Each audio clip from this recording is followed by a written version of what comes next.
Well, welcome everybody to the Better Future Forum, a series of broadcasts showcasing game-changing innovators who are working towards a future that thrives in tune with each other and the planet. My name is Peter. I am one of the co-founders of Forward Democracy and delighted today to welcome you to Better Work, Chapter 4 of the series. So 2020 introduced to many a completely new way of working, while unemployment reached levels not seen in decades. So how might these shifts shape the landscape of opportunity? What more needs to be done to support young people coming through this crisis, and by whom? And what could the future of work look like? And we're thrilled today to be joined by Sharon O'Day. Sharon is our subject matter expert co-host. I should say Sharon is a consultant, writer, and speaker on the digital workplace and the future of work.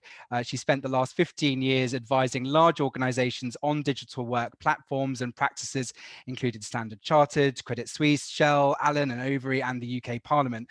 Sharon is an advisor to the UK government and host of Fujitsu's podcast series on the future of work. So we couldn't be in any safer hands. Sharon, over to you. Thank you for that introduction. So today's theme is better work and how we can make that work better for the future. Around a third of your entire life is spent working, and work on the whole is a pretty positive thing.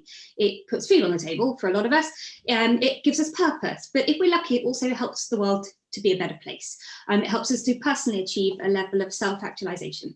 But the world of work is changing, and the pace of that change is really speeding up. So when we talk about the future of work, I think we're talking about it through two lenses. The first is that the world around us is changing. So from a demographic perspective, the workforce is aging, it's becoming more diverse, it's better educated. But all of these shifts will bring about challenges as the transition happens. Technology is advancing at a rapid pace, and we've all heard a lot about this. But alongside that, consumer preferences are changing. So if you look at the growth of online retail or banking, the internet enables systems to act as markets between people buying and selling services, which means that we can act independently of employers in a way that perhaps we couldn't in the past. That in turn has positive and negative consequences if you think about things like Airbnb or Uber. And of course, the physical environment is changing. So in the last year, we've had the pandemic, which has forced an enormous shift in how we live and work. But in the long term, of course, we have the climate emergency, which will do the same for hundreds of millions of people worldwide for the long term. And because of all those changes to the world around us, work is changing in response to all of that. So work has become detached from location and also from time, something that's become increasingly clear over the last year. But that's created opportunities for both employers and individuals to radically rethink how, when and where work could take place.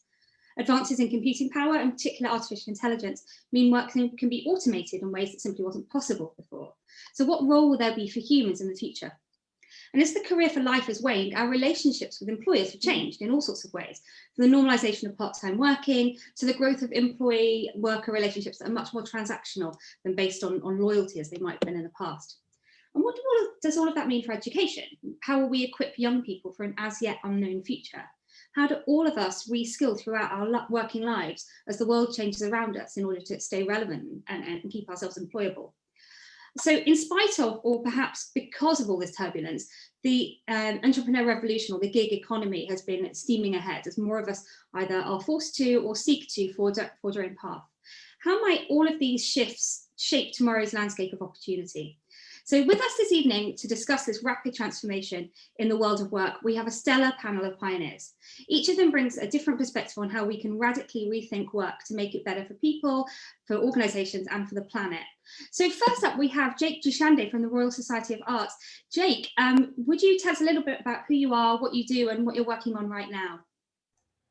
Sure, thank you, Sharon. So like was said, my name is Jake Jooshandeh. I work for the RSA. Specifically, I work in our Future Work Centre team. So just a bit of background about us. We really started after the Taylor Review of 2017, which was into modern working practices, which focused on issues such as the gig economy, 0 hours contracts and the like, which has obviously grown over the last 10 years and we'll speak a bit more about later. But to complement that and alongside that, the RSA set up the Future Work Centre to really think about these issues, think about how it affects work and how also future issues such as AI and automation will affect the workers of the future, and which include ourselves over the next sort of 10 years. Lately, we've been working on a large project called the 8 Ideas for a Radically New Social Contract.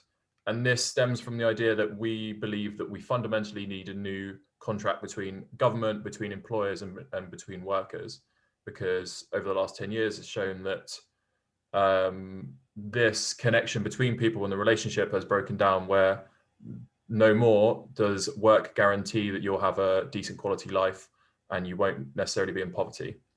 I won't go into too much detail about it now because we'll come on to those ideas throughout the questions and throughout the whole session. But yeah, thank you very much for having me. Super, thank you so much, Jake. Also with us today, we have David Harkin. So David is founder of 8 Billion Ideas. David, I think we can spotlight your video. Yeah, fantastic. Who are you? What do you do? And what are you working on right now? Well, hello, good morning, good afternoon, good evening, whatever the time of the day it might be. A few people are tuning in from different parts of the world. Lovely to be here. Thank you for the invitation. My name is David Harkin. I'm the CEO of an organisation called 8 Billion Ideas, which exists to give every single student on the planet the skills and belief to go change the world. I've kind of got 3 hats on today. I used to work in the corporate space. I'm an employer, so I employ people, but I also my business works in the education space, so I can see it from the kind of school and education perspective as well. Right now, what we're working on, we just actually launched our kind of 24/7 educational service last week, where we're teaching 3 core areas: entrepreneurship, skills for the future, and we have a career section which exists to really blow up the mind of a young person about the potential of their career.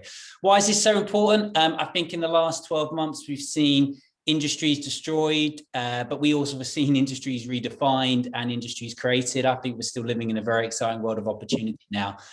So it's a pleasure to be here. I look forward to seeing how the conversation unfolds. And if anybody'd like to connect, then on LinkedIn, please feel free to connect or check out 8billioниdeas.com afterwards. I'll be happy to take your questions tonight and indeed afterwards as well. Fantastic, thank you so much. And finally, we have writer, speaker, and global nomad, Lauren Razavi. Lauren, tell everyone a little bit about you and what you're working on right now. Hello, everyone. So my name is Lauren Razavi. I'm a writer, speaker, and advisor working with clients like Google, The Guardian, Randstad, the Singapore government. And I've been working globally and remotely for over 10 years now, since I was a teenager, which has involved having roles in music, media, and software over the years. I've lived in more than 40 countries as a foreign reporter and a digital nomad. And so while remote and asynchronous work is obviously new to a lot of folks since the pandemic, I've never really known anything else, which has sort of become my USP over the past year, I suppose. My first book, which is called Global Natives, The New Frontiers of Work, Travel and Innovation, is about digital nomads and the rise of the work from anywhere movement. And it's going to be published by Holloway in September.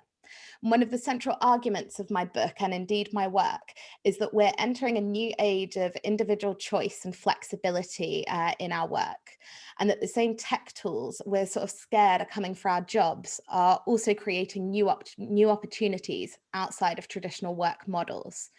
Like any disruption, I think that this sudden acceleration of future work trends creates winners and losers. We have to be really, really realistic about that and design solutions that minimize the negative impacts and prepare people to thrive in this new sort of accelerated world of work. I think it's really, really important that we're thinking about everything, and I'll keep steering the conversation back toward the global today, because I think equality of opportunity and effective governance in just one nation really isn't enough in the world as it exists today. We are globally interdependent, and as the pandemic has highlighted, work and business are going to be increasingly global in the years ahead, now that work and place are not intertwined. I think we have an opportunity right now to go in the direction of greater international collaboration and more global equality, or we could see some of these changes exacerbate existing inequalities and create a world of global divisions based on factors like class and ethnicity. When work and place are no longer intertwined, people make decisions differently. For example, where they locate, how much they travel, how much work integrates with the rest of their life, and how much work they actually want to be doing. I think while work from home was the first transition of the pandemic, as travel reopens, we're going to see work from anywhere be the next one. We're experiencing a really major shift in the world in the 2020s, wherein people can decide whether they're a nomad or a settler for the first time, a choice we've not really had for the past 10,000 years since agriculture became a thing. So that's all pretty exciting. Fantastic, thank you, Lauren. So there's lots of themes we're covering there, from education to AI and the growth of automation in the workplace, but also touching on some of those, the change will have positive and negative impacts on people around us, and how do we minimise some of those negative impacts in order to make work better, back to the theme of tonight's conversation of better work. So setting the scene, I'd like to maybe establish a vision. Thinking about that theme of better work, what is it about work that you believe can or should be better, and why? Maybe starting with you, Jake. Sure. So I would actually just slightly rephrase that question in that instead of asking what should be better about work, perhaps we should ask what should be better for workers. And the short answer to that, in my view, particularly in a UK context, is that I think we should have greater autonomy for workers and greater security for workers to take control of their lives. So as I sort of alluded to at the start, it's a well-known argument that over the last 10 years, the sort of connection between security and work has become fractured. We saw a proliferation of jobs to the point where we're effectively at full employment, but these were often the wrong kind of jobs. These were jobs that were either often insecure, but beyond that, beyond the gig economy, beyond 0-hour contracts, they were low paid and quite often low skilled. This obviously wasn't exclusively the case, but in my opinion, it was too often the case so we have to talk about it and think about it. I think this fundamentally points to an issue that we have fallen into a trap of work for work's sake, as opposed to work for thinking about wider fulfillment and growth of the people who are working, whether that's young people or older people, wherever it might be. And I think there's lots of reasons for this. A couple of them we alluded to at the start, which is around changing technology, low demand for skills in some sectors, and a smaller safety net that we saw over the sort of last 10 years. But I think something that's often missed is the issue around worker autonomy and worker control and worker power. So workers today cannot self-organize and promote their own interests in the way they could do in the past. And I think that's a fundamental break between how they promote themselves and how the sort of connection between work and employers, or workers and employers, sorry. And it makes us reliant on too much on a sort of slow and bureaucratic and often blunt state, when actually, if workers were more involved, they could promote their own interests, but in a way that was very bespoke, very adaptable, and to be honest, has the interests of employers at heart, because no worker wants to see their employer go unemployed, to go bust. That would be ridiculous. So I think what we need is sort of a modern and empowered unions to help make this happen, as well as the sort of other issues which are all alluded to. The second thing I think we need is around autonomy and around security, is that workers who often most need a leg up and most need support in trying to either retrain or adapt in their lives don't have the means to do so. So they don't have that kind of safety blanket to then take risks and go to better careers, better jobs with better prospects. So a kind of improved safety net around that would be, in my opinion, something that's fundamentally needed as well. So to summarize, I think workers need greater autonomy and greater safety to enable them to take the next step up. And I think that'll be good for work, for workers, and for the economy in general. Fantastic. I think I'll pass it to you next, Lauren, because it's some of the things that you touched on as well around kind of worker autonomy and agency and what that means in a global context. So how do you think work can or should be better in the future, and why? Yeah, so I think over the past year, we've seen some really worrying trends, like employee surveillance software being used by companies to try and monitor people when they're remote working. We've also seen a lot of managers recreating cultures of presenteeism in virtual spaces.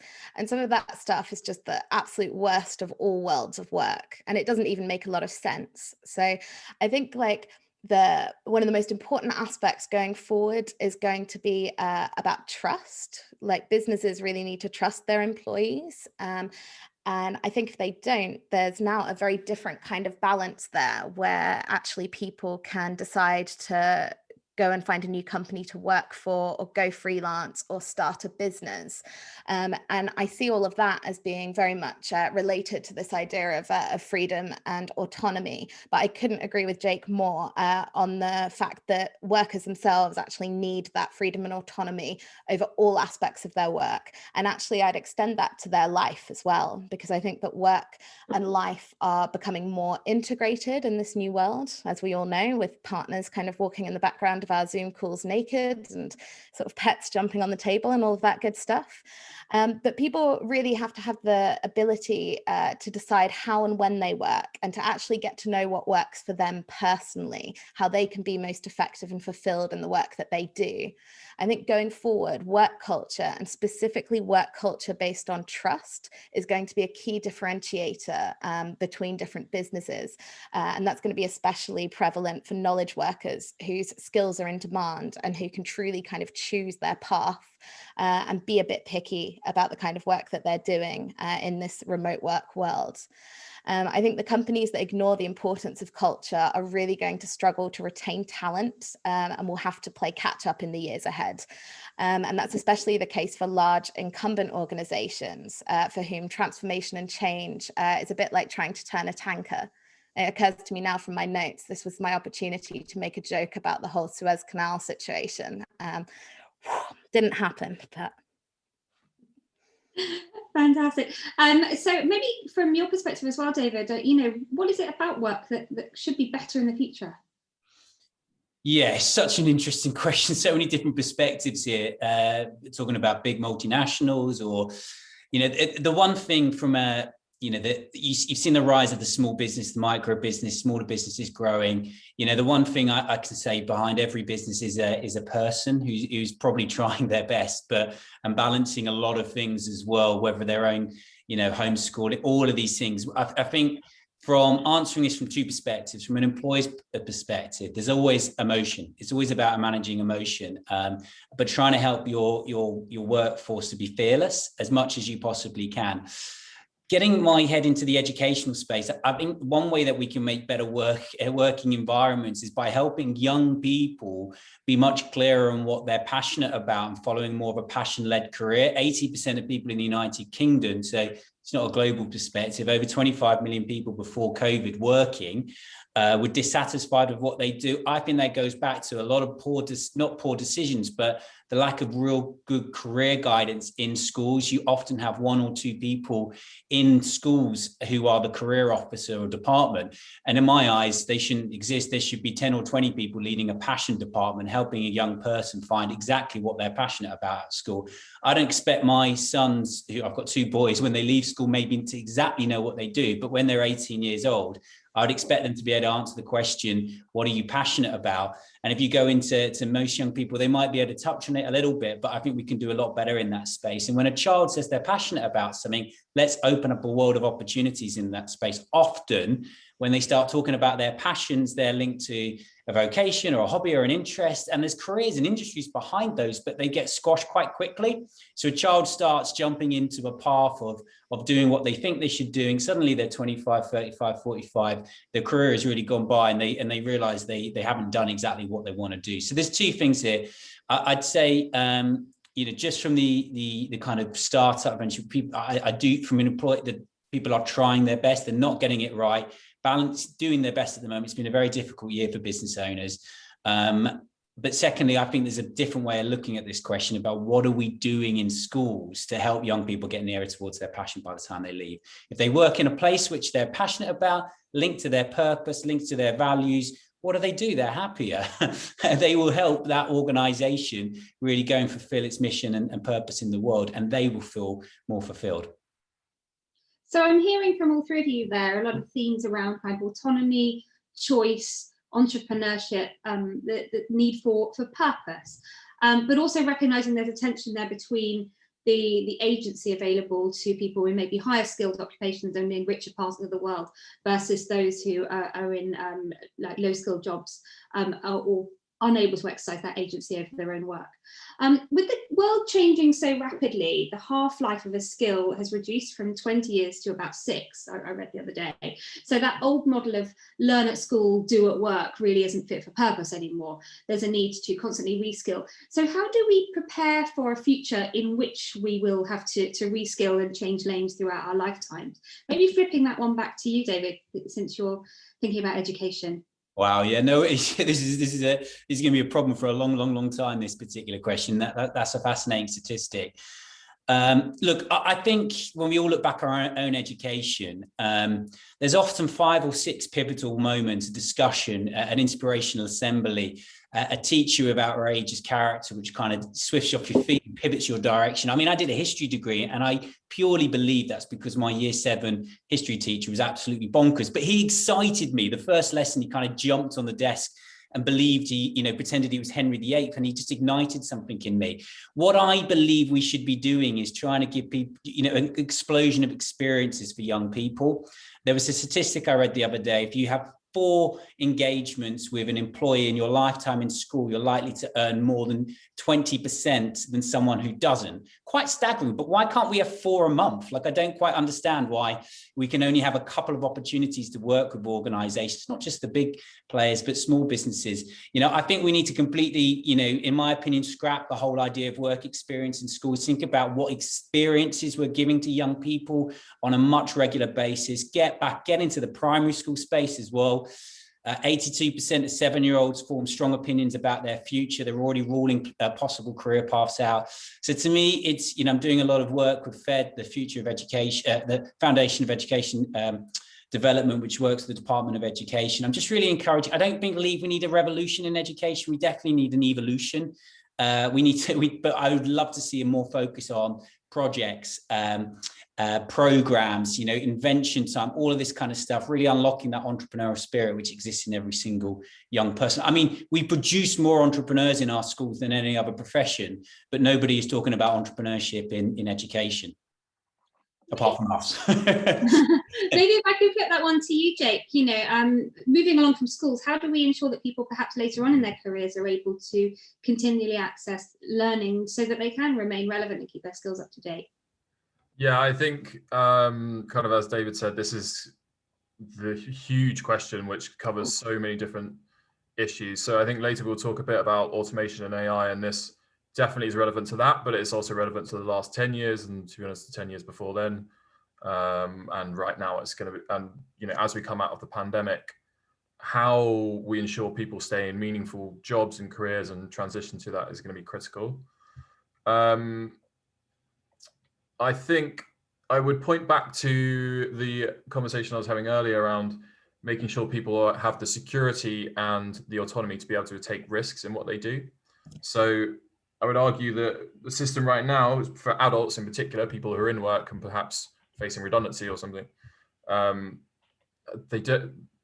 if you are facing redundancy, the choice basically is to find a job as quick as possible. And often that just isn't a job you either want or a job that can provide you with long-term growth. For people on the sort of lower end of the market, maybe slightly less skills than some others.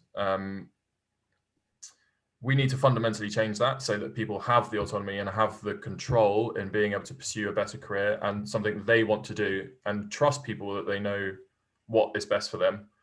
I think you may or may not know, the UK government, I think last year, announced the lifetime skills guarantee, which is fundamentally a good thing and will help a lot of people, which, if anyone doesn't know, is basically a free qualification at level 3, which is a kind of mid-level qualification if you don't already have one. What I think this is potentially missing is thinking more holistically about people's lives. So how can they afford to have time off to train for these sorts of things?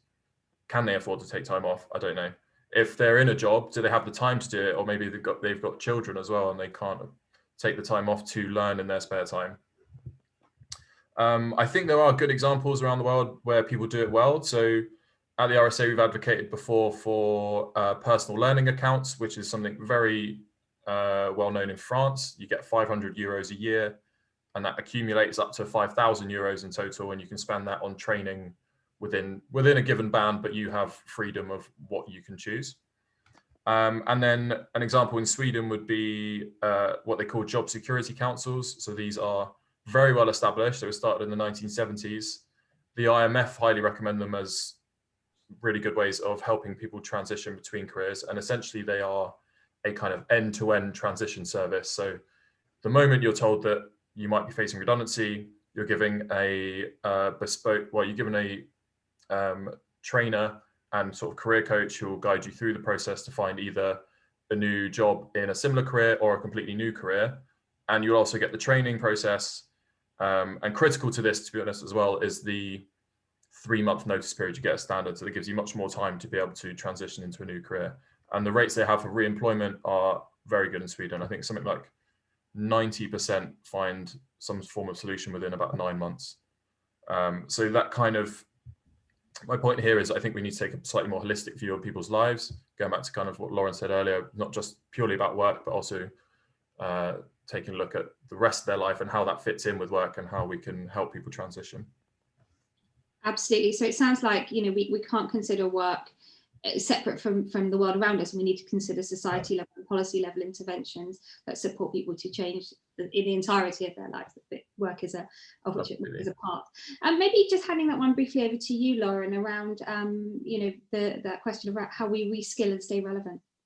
I think one thing I want to mention is that there are new models in the developing world kind of popping up all the time. One of the most impressive that I've come across recently is African Leadership University, which has an emphasis on sort of 18-year-olds and that kind of university age group. But I think the kind of ethos behind it is really important.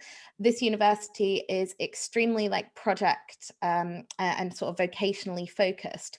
And they ask students to pick a mission, not a major. So the whole idea being that that you are trying to encourage people through education to actually kind of discover what it is that they are curious about and what they are passionate about. And I think generally speaking, in a lot of Western countries, we could do with taking that approach a bit more. And actually, again, I guess I'm agreeing with what we've all said already, that it needs to be quite holistic. But I wanted to also mention something, I guess, about learning on the job. And that's like related to the idea of portfolio careers, which is very much the kind of career that I've built. Portfolio careers are very much on the rise because workers don't expect to stay at one company for their whole career anymore. So instead, they'll take on different projects and different jobs at different times. And it's kind of about going left or right rather than up the career ladder. And I think this is a really great way to experience new things and experiment to actually do that really important kind of individual learning about yourself. It does mean taking a lot more responsibility for your individual career and for your learning journey. There's nobody telling you how to level up or offering you a promotion or training. You really have to research and define what you want to do for work, what you actually want to learn, what direction you want to take your career in. And again, this all touches on the idea of work-life integration. How do you want to organize your work alongside the rest of your life? What are you personally looking for from work beyond the paycheck? And to take a brief example from my own career, I tend to do a couple of big consulting or advisory projects each year, which will be about 2/3 of my annual income. And that allows me to spend the rest of my time writing books and essays and pursuing creative and collaborative projects, which also earn me money, but I do primarily for a sense of fulfillment and purpose rather than income. So my work and life are very blended, and I'm very intentional about how I spend my time and what I actually want to get from those different activities. I think we're going to see a lot more people building that kind of portfolio career and integrating their work and life in novel ways that really suit them as an individual, rather than kind of leading them down a well-trodden path. That really speaks to me, Lauren. I'm much the same. I have, you know, corporate consultancy clients, but on the side, I get to do projects like this where I get to talk to interesting people or write about things that I'm interested in. It's about getting that balance right so that we can find that kind of fulfillment as individuals. We know that people want better work. So surveys consistently show that younger people in particular are motivated by a lot more than money, just to Lauren's point there. They're driven by purpose, by wanting to make a positive impact on the planet, on the world around them, or on people around them, and where possible, pursue personal passions. David, is this something that you've been seeing in your work? Yeah, absolutely, for sure. I mean, we've been working in education since 2013, 2014. And I would say when you talk about entrepreneurship, maybe 6 or 7 years ago, everybody go, oh yeah, I want to be a millionaire. And it's not like that anymore. It's like, I want to change the world. And they genuinely generate, I know it's such a short space of time, but you go into any classroom around the world and say, let's talk about ideas which could change the world. They're going to tell you ideas which are more sustainable, about how to help the planet, related to the UN issues, so on and so on. I've seen that dramatically shift. I also believe that, without any evidence here, I think young people have seen, the housing market rocket over the years, and kind of the feeling that maybe they could own a house or might be out of reach. So they're not so fussed about, I need to get this kind of salary to get this kind of mortgage. I think they believe that they can't afford a house, and many can't. That house pricing is through the roof in many parts of the UK and the globe. So that's consequently kind of redirect them going, well, what's the point in doing that kind of job? I might as well do something I really enjoy and link to my own personal purpose. So I've definitely seen a shift, just mainly from going in and maybe working with a group of year 4s or year 11s on their ideas from 6-7 years ago. They might have been a little bit more money orientated. You do it now, 99 times out of 100, the ideas that they are coming up with and potential businesses that they want to start are all related to helping the planet. Maybe moving that question over to you, Lauren, as well, that actually are you seeing that people are driven by maybe less on working for the big corporate or by money and status, and maybe about achieving other things in life? Absolutely.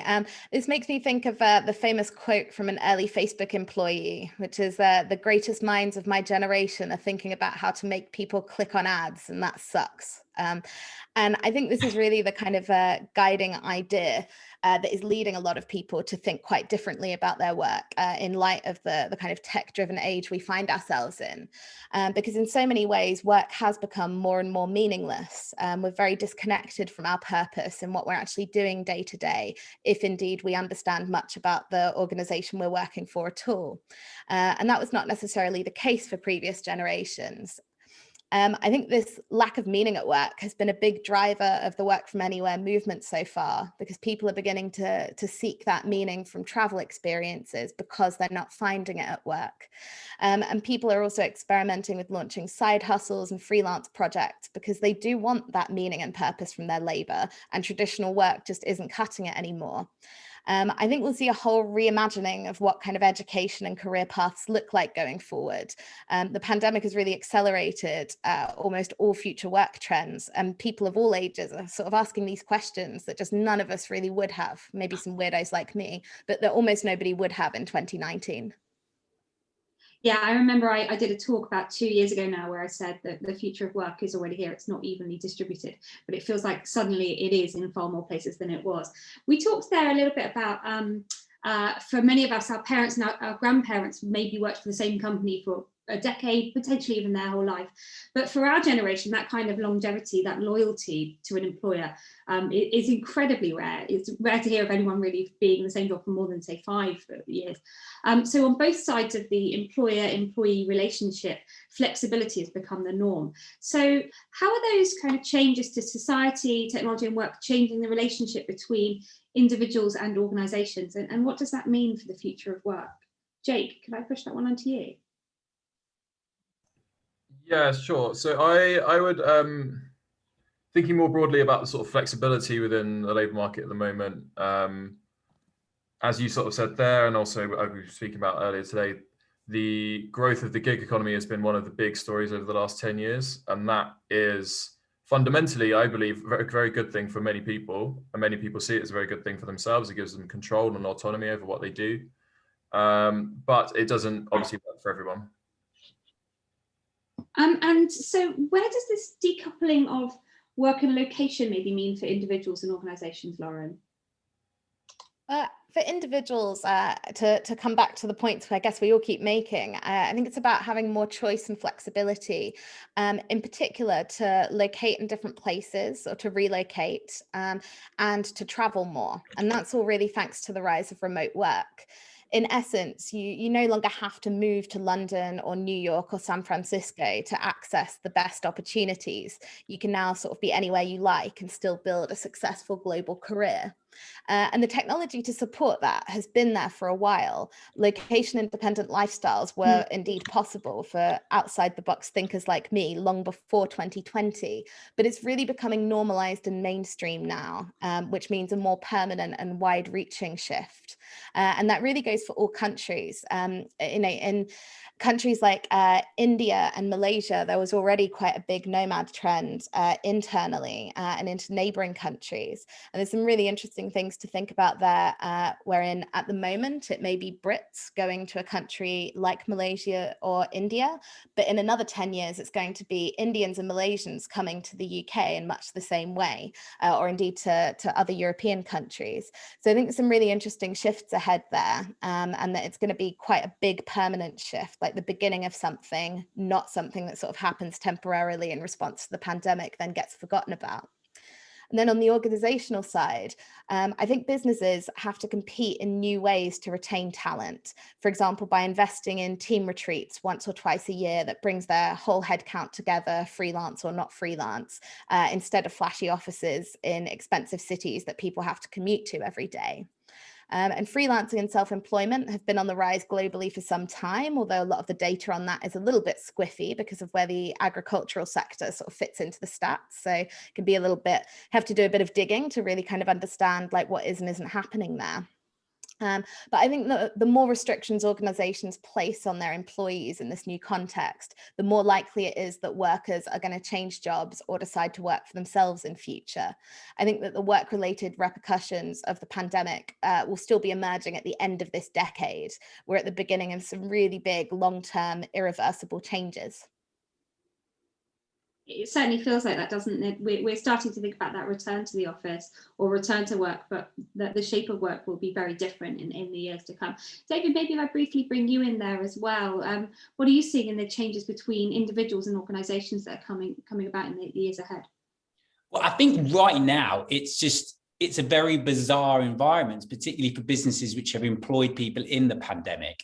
It's very unique. Like 50% of our workforce now are people that we physically never have met, which if you said that a year ago, it would have been maybe 18 months ago, quite bizarre. And then you have this whole constant challenge of creating a culture, but virtually. And now we're in equally a bizarre situation where we're not equally bizarre, but now we're getting people back a little bit. And how do we get that right balance? It's going to take a little bit of time to really pan out. I think the flexibility is key. I think that people are keen to get some sort of people contact, not necessarily from their employee, but from friendship groups or whatever it might be. I agree that with what Lauren said, I think it's much more powerful to bring people together once or twice or 3 times a year rather than pay for that big flashy office. I think it's going to take a little bit of time to get a really good balance from an employer point of view and really what the employee wants as well when they come out of this and everything begins to ease off. I was going to bring Lauren back in on this one. It's also come through on the questions there around actually, this isn't simply about individuals and organisations making these decisions for themselves, but actually this has to happen at a legal and policy level when we start to think about some of the complexities for global and transnational work. So what are the challenges that need to be addressed for that type of global nomadism that you described to become more widespread? So the biggest issue right now, without a doubt, is that global business and tax policy needs to catch up with what is now possible and what people are now thinking about doing. Largely, it is government bureaucracy, and no one government, but every government in the world. It's their kind of bureaucracy that stands in the way of companies being able to hire employees globally, because often they're required to register a local business entity and perhaps pay local taxes. Many countries around the world won't let you start a local entity without a local partner. So there's a lot of barriers in the way of simply trying to engage talent globally. But that said, over the past year, a bunch of new startups have launched with some interim solutions. So for example, providing compliant contracts and payment solutions for contractors across many different countries. It's essentially running a global freelancer payroll to smooth the process for these companies that might want to hire, for example, in Eastern Europe or in the Philippines for coders, but actually don't want to get involved with actually starting up in that country as well.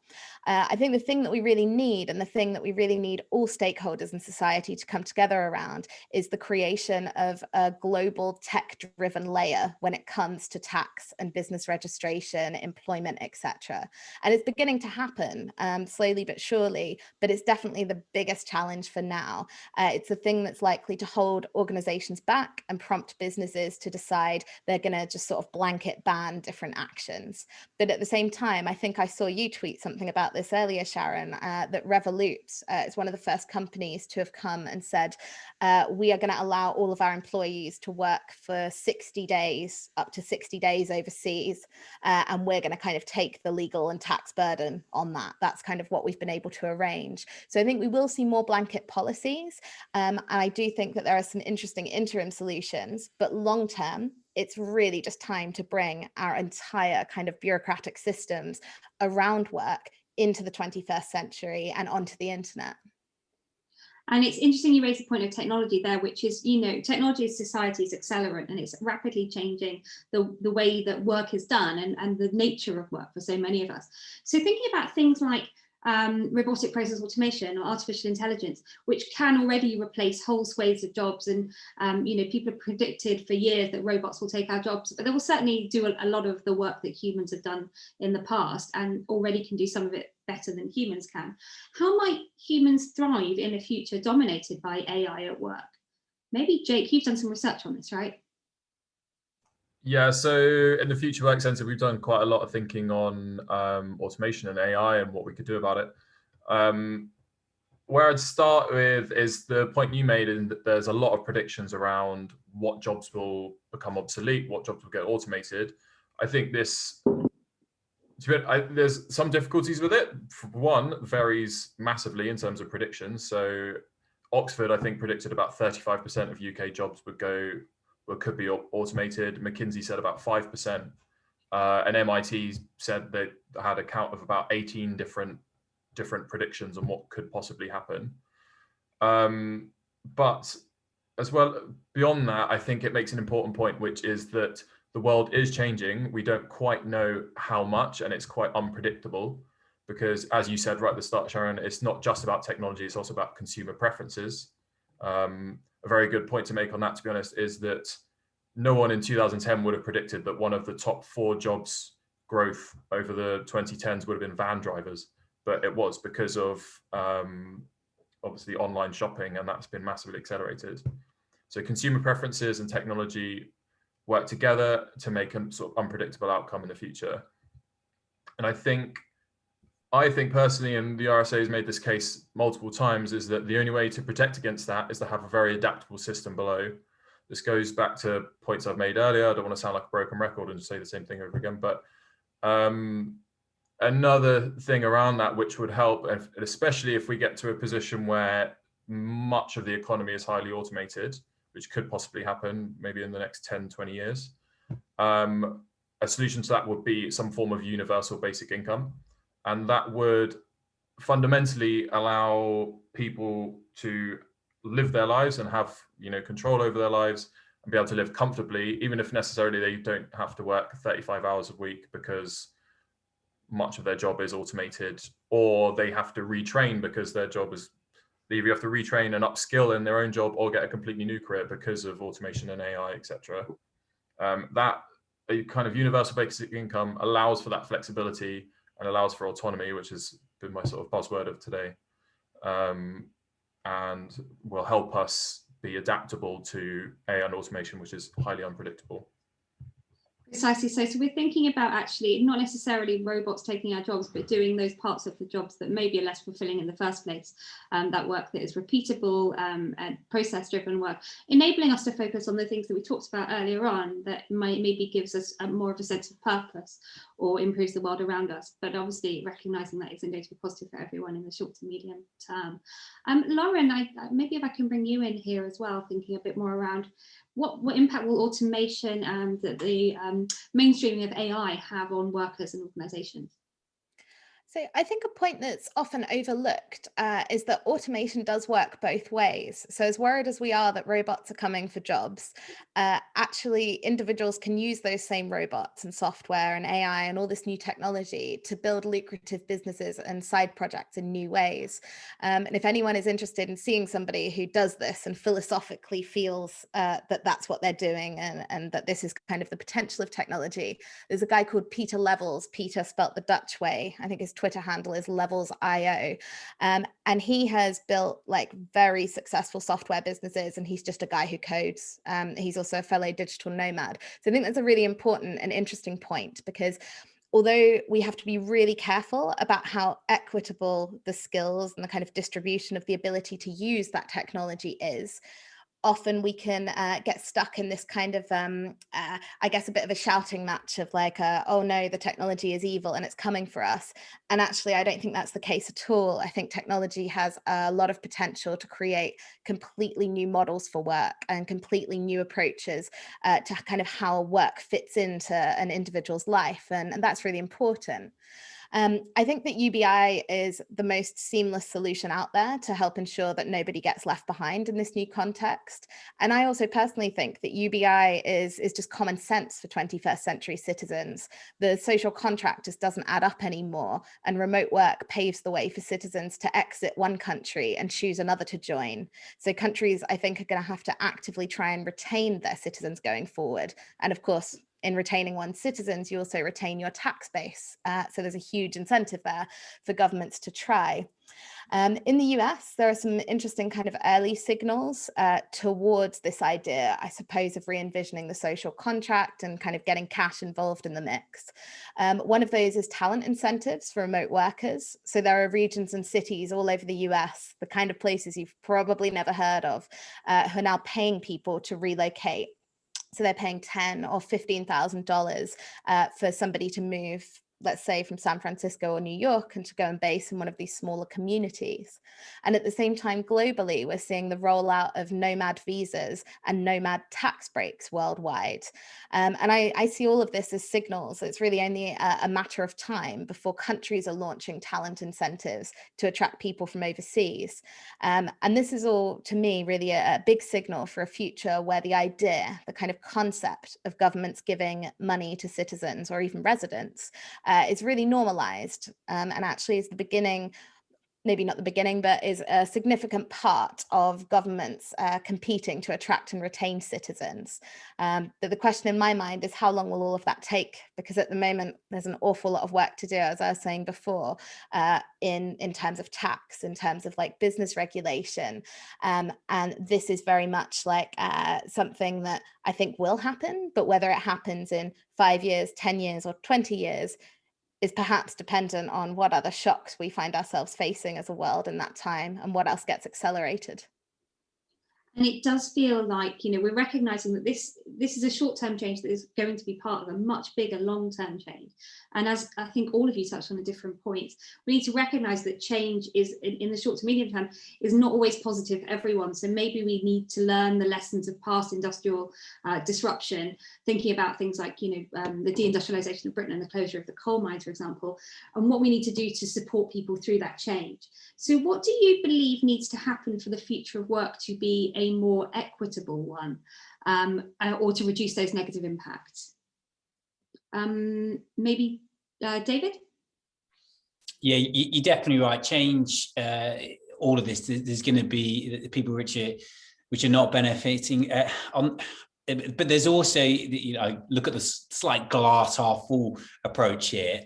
We've also got the opportunity that people are no longer really limited by postcodes anymore. They can work for anyone in the country, anyone around the world. So that in a way does open up a world of opportunity for young people. I'm talking about from a young person's perspective.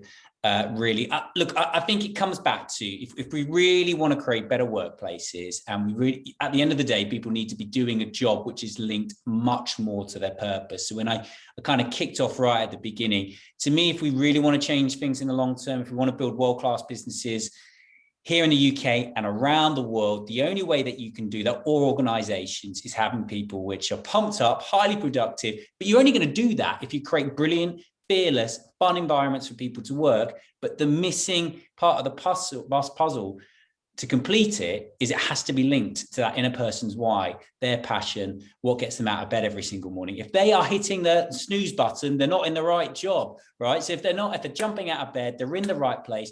And we've got to do so much more in our schools all around the world to help people make better career choices right at the start. Okay, none of this we're having tonight is going to be talked in any school around the world right now for probably a couple of years. So we've got a problem here where kids are going to keep on trying to follow traditional career paths, when actually, if they're talking about portfolio careers, that would light up a lot of young people, because they don't like the idea of being stuck in a business for a long time. But that's what people are telling them in schools, what businesses is and what the career world is out there. Only 8% of teachers currently in the United Kingdom, in a survey we did with 6,000 people, felt like they were well equipped to advise a young person on their career. 8%. It's too little, and we need to help them more in that space.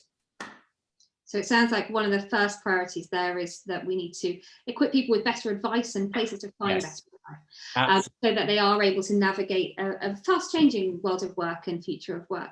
Maybe if I bring you in, Lauren, there, what do we need to do as a society to ensure that we, as far as possible, can minimise some of those negative impacts that are coming with this period of change? I think the most important thing is that all stakeholders, government, business, unions, individuals, are working together to create meaningful and replicable solutions. And I think those solutions have to leverage technology and take the global context into account. I don't think policy nationalism works well in an internet-driven world where power is in general sort of moving from being centralized to decentralized. And I think we really need to strive for an equitable world, not one that only works for the benefit of wealthy, high passport power countries and their citizens, because that risks new forms of inequality and even colonialism. And if I can just tag on, I want to just address one of the questions or comments that has come through in our chat, which is concerns over sort of salary differences between different regions around the world, and how companies might be handling that. So there's a lot of really interesting kind of discussions going on in the world at the moment regarding whether, if you relocate from Silicon Valley to a lower cost of living place, do you retain your salary or not? And I think the kind of thing that I want to talk about here is that there are a lot of fully distributed companies who have been operating without offices in a completely virtual way, where their employees are based all over the world and do travel constantly for 20 years. This is not actually a new thing. It's just that the kind of big mainstream public conversation is a new thing. I think probably by the end of this decade, we'll see some settling down in terms of like how this is actually handled. So whether it's, you know, big companies are always going to pay you, whether you are Indian or you are Canadian, they're always going to pay you a particular salary, and it's up to you where you go and live. I think that's a possible future. We're likely to see a lot of companies make big errors, I think, in this area, and get a lot of bad publicity for the decisions that they make. There have already been some companies that have said they'll do one thing and have kind of pivoted to another thing. And it's all a bit kind of unwieldy at the moment. But I do think that we're probably ultimately going to see a world in which people are paid not based on their location at all, but based on their skill set, based on their contribution to a project. I also think that this particular area, this particular issue, is one of the key reasons that there are increasing incentives to go freelance and to work for yourself, because actually the problem of being able to work in different countries around the world, and whether you're able to keep your salary and how much say the company has over where you're physically located, all of that is gone and is your responsibility if you get your own company or if you go freelance. And that's a lot easier to manage. So for those people who feel that travel and that flexibility is the most important, they may well go in that direction and just kind of sidestep whatever the corporate policies end up being. So maybe just thinking about it from the other side, that's quite a positive vision there, but in a world where people are disconnected from organizations and acting as individuals or freelancers, there is that risk, as we've seen in for example, the Uber case recently, that is exploited or taken advantage of. How do we ensure that workers are protected and their rights are protected? Do we need to rethink the way that we do things like labour organising for the future? Maybe Jake, can I bring you in on that one, thinking about how do we ensure that that work is fair and people are treated fairly at work in the future? Yeah, to be honest, as I've said today as well, I think you hit the nail on the head in that ensuring workers can organise and promote their own interests, I think, is the fundamental thing that's missing from the system now. And I think it's to the benefit of the workers. Most obviously, I think it can be a benefit to employers, because employers don't want to rely on the government to do everything or to intervene when they can actually do a side deal that's a bit more efficient and adaptable earlier. And you raised the case of Uber recently. I mean, that is a very good case, a very good example of unions in action. It was done by the slightly more traditional GMB, but equally the very new, very adaptable IWGB was involved in the Deliveroo protest yesterday, and similar sort of organizations were involved in the Uber case as well. So I think it shows you the sort of the power they can have and things they can achieve. We just need more of it today, and in a modernized way, not necessarily the sort of unions that people think of, which I think often can be stuck in sort of 1980s. So fantastic. We are pretty much up against our hour. I don't know if we're going to open up for questions there, but just to summarize, I think we've talked about moving away from the traditional career we might have had in the past or work for work's sake, to something that may be a world in which more people are able to seek fulfillment or purpose. To do that, we're all looking at having a lot more autonomy over our own work and being able to exercise that control and autonomy. A shift where work and life are perhaps much less clear than they used to be. They're much more blended, and we think about work and life being more of a shift, really. That has to start very early in people's lives, thinking about at school, how do we teach people to be much more agile, prepare them for careers that could change 2 or 3 times, or maybe many more times during a person's lifetime. All of which means radically rethinking the way that work gets done, when, how, what kind of work we might do, particularly in a world where we are working alongside increasingly advanced artificial intelligence.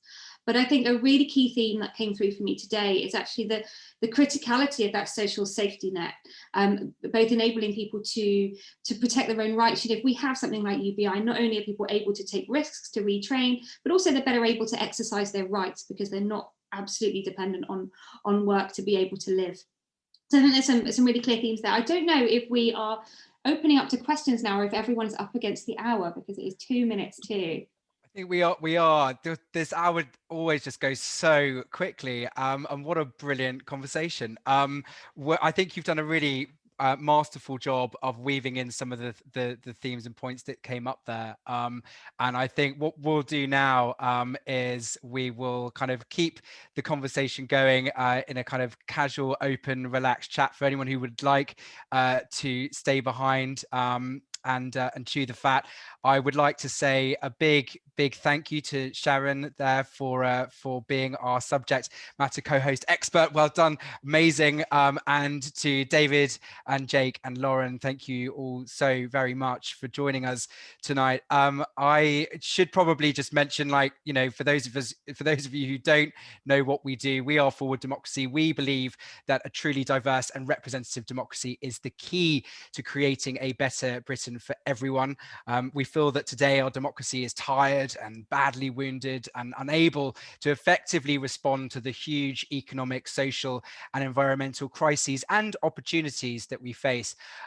So we reckon that in the age of abundance, our country is being held back by a system that locks people out of innovation and politics. So yeah, the good news is that we're working on campaigns and building a movement that's pulling in data and evidence from all over the world that's showing how implementing equal votes via a proportional voting system is the single most powerful first step we can take to unleash the huge civic potential, fresh leadership and creative ideas that can build a better Britain and better work for the future. So what we'll do is we will summarize all of these links, the links of our speakers' work and what we're doing in the YouTube recording that we will post in a day or so.